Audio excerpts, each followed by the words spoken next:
Hi guys, welcome to the channel. In today's video, I'm going to show you how you can save Spotify Wrapped. Before getting into this video, must subscribe to our YouTube channel and click on the bell icon.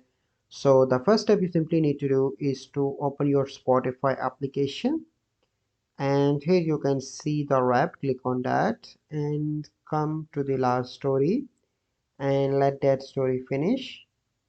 So you need to wait for a few seconds here. Okay, and here you can see different colors, and then you need to click on share. So here you need to scroll down, and here you can see the option of download. You simply need to click on that download, and here you can see that it is now downloaded into my gallery. Let me show you. So here it is. So this is a process by which you can download Spotify Wrapped. I hope you find this video helpful.